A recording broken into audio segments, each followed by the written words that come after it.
Todo mundo acha que sabe ou pelo menos tem uma ideia de quantos quilômetros seu marchador percorre durante um determinado tempo em cada tipo de andamento? É possível manter uma mesma média de velocidade? No passo, na marcha ou no galope, o tempo e distância percorrida são iguais para todos? O MMTV foi buscar a resposta correta com quem entende do assunto. Acompanhe.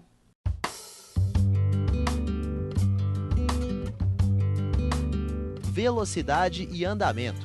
Existe relação entre essas palavras no manga larga marchador?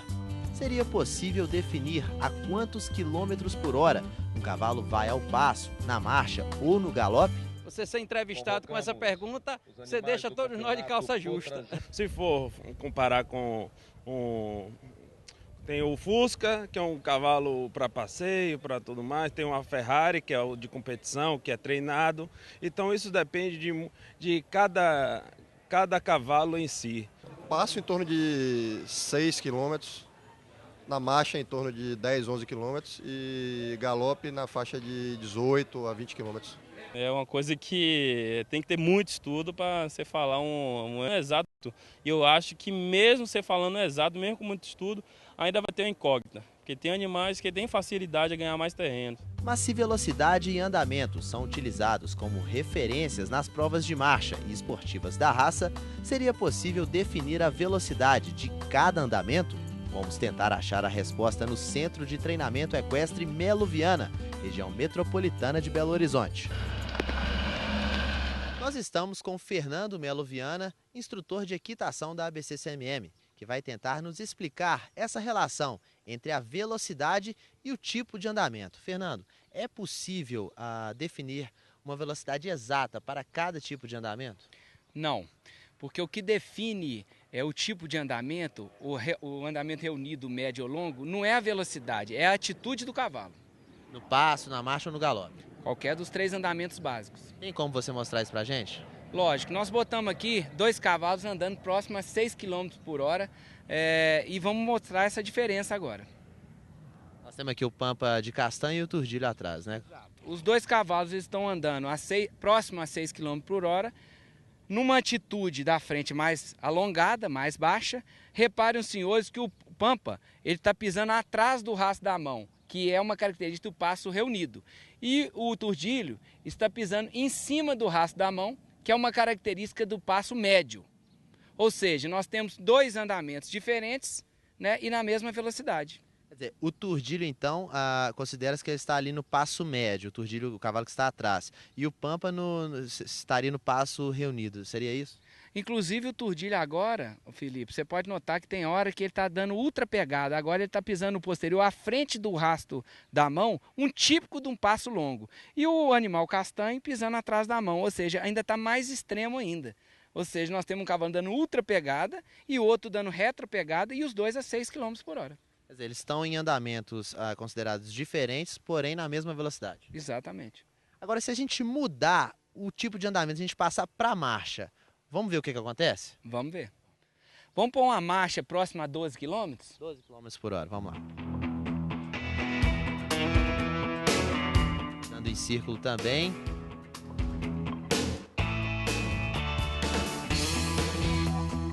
O cavalo Turdilho está nitidamente cobrindo a passada, típico de uma marcha média. A linha da boca na mesma linha da altura da garupa e dando sobrepegada. E o Pampa na atitude próxima em relação ao conjunto de frente, pisando atrás da mão. Típico da marcha reunida. Quer dizer, então o Pampa de castanho considera-se que ele está ali na marcha reunida e o Turdilho na marcha média. Do ponto de vista dos apoios, ou seja, não olhando o conjunto de frente, que são 2 parâmetros que a gente tem que ver. Nós tentamos botar os 2 cavalos na mesma atitude do conjunto de frente. Uhum. Do ponto de vista dos apoios, o Pampa estaria na marcha reunida, pisando retropegada atrás da mão, e o Turdilho estaria numa típica marcha média, pisando sobrepegada, ou seja, posterior em cima do rastro da mão.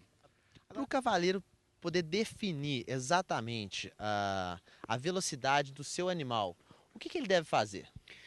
Ou ele usa um GPS que vai dar aquela velocidade exata no momento, ou então ele pode usar aqueles parâmetros de distância e tempo. Ou seja, ele mede uma distância de 3.000 metros, né?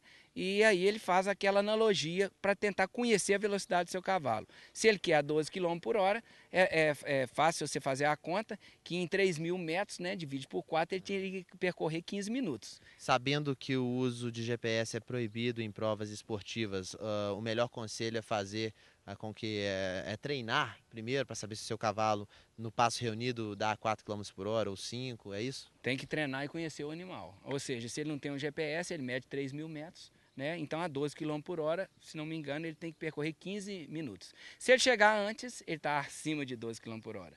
E se ele chegar depois, ele está abaixo de 12 km por hora. Então ele vai ajustando de acordo com o cavalo até ele conhecer bem o animal. Se a velocidade não é determinante para cada tipo de andamento, por que que se coloca 9 km por hora como referência de marcha curta e 12 km por hora como referência de marcha média nos eventos da associação? Porque senão dificulta muito o jogamento. Porque nós podemos ter, a marcha reunida, se você trabalhar o cavalo tiver uma qualidade muito boa e bem equitado, praticamente ele pode marchar até parado, que seria o máximo da reunião. Ou seja, fazer um piafé. Ele pode, por exemplo, andar numa marcha reunida de excelente qualidade, bem treinada, a 3 km por hora. Então, se bem adestrado, né? Se bem adestrado e com qualidade o cavalo. Então, se ele chega na Nacional e bota aquela marcha unida a 3 km por hora, os lá de trás não podem ultrapassar, eles não vão dar conta de acompanhar. Fernando, se a velocidade não define o tipo de andamento, mas sim a atitude do cavalo, como saber se o cavalo está na atitude reunida, se o cavalo está na atitude média ou na longa, tanto no passo quanto na marcha? Perfeitamente. Então nós vamos começar na atitude longa. São 2 parâmetros básicos, a posição de cabeça e os apoios. Então nós vamos começar com o animal turdilho no passo longo. Vocês podem ver que a linha da boca, ou seja, a linha da embocadura tem que ficar abaixo da linha da garupa, do ilho. Então, nessa atitude, o cavalo deve alongar a passada e pisar o posterior na frente do rastro da mão, ou seja, da ultra pegada. Esse é o passo longo, né? Seria o passo longo. Igual ele está fazendo agora. Pode alongar mais um pouco, Rodrigo, que ele está aí. Deixa ele alongar mais para definir mais o alongamento. Agora, olha lá, ele está dando ultra pegada de quase 3 cascos e a linha da boca abaixo da linha da garupa, ou seja, ele está estendido. A outra pegada que é o casco do posterior está ultrapassando o casco do anterior, né? Perfeitamente. Passo médio, Rodrigo. Agora no passo médio, o que se observa, o que caracteriza o passo médio? É a elevação do conjunto de frente, a gente bota a linha da boca na mesma altura da linha da garupa e ele tem que sobrepistar, ou seja, pisar o posterior da sobrepegada, pisar o posterior em cima do rastro da mão. É como ele está fazendo agora, o turdilho? Exatamente. E no passo reunido, Fernando? No passo reunido a gente tem uma elevação do conjunto de frente, portanto ele atrasa o posterior e ele começa a pisar atrás do rastro da mão.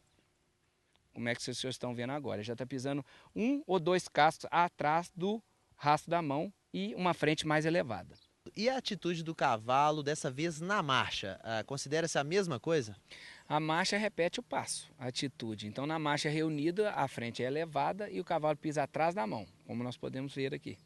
Com o cavalo pampa de castanho. Mostra pra gente, ele está agora na marcha reunida, não é isso? Exatamente, repara a frente alta, pisando o posterior atrás da mão e é um andamento mais desgastante, inclusive, ainda mais se estiver na pressão. Agora na marcha média, vamos ver. Na marcha média, Tiago, na marcha média, você já não quer tanta elevação do conjunto de frente. Você deixa a linha da boca ficar mais ou menos na altura da linha da garupa e o cavalo começa a alongar a passada e o posterior deve cobrir o rastro da mão.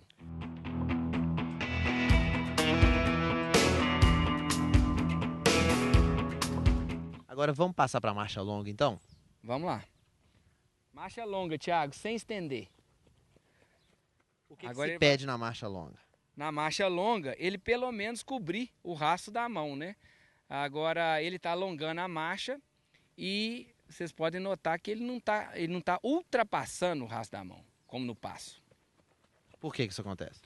Porque no passo a gente tem uma extensão do pescoço para baixo, ou seja, nós deixamos o pescoço abaixar para que o cavalo avance o posterior. E a tradição do manga-larga marchador é andar com a frente alta, mesmo na marcha longa. Então o cavalo, no máximo, ele vai conseguir cobrir a passada. Para dar ultra pegada, nós teríamos, Felipe, que deixar estender a frente para baixo, ou seja, fazer um exercício de extensão.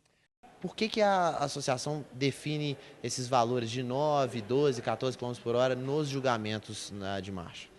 é baseado na média, né, do desempenho do manga larga marchador. E serve como uma referência, mas a gente sabe que isso é individual, né? Um animal apresentando o seu máximo desempenho a 9 km por hora, às vezes um outro animal, né, para apresentar esse mesmo desempenho, ele já vai ser a 10 km por hora na marcha curta. Então isso é individual, mas a gente tem esses valores determinados aí no regulamento, mais como parâmetro, né, baseado na média do manga larga marchador.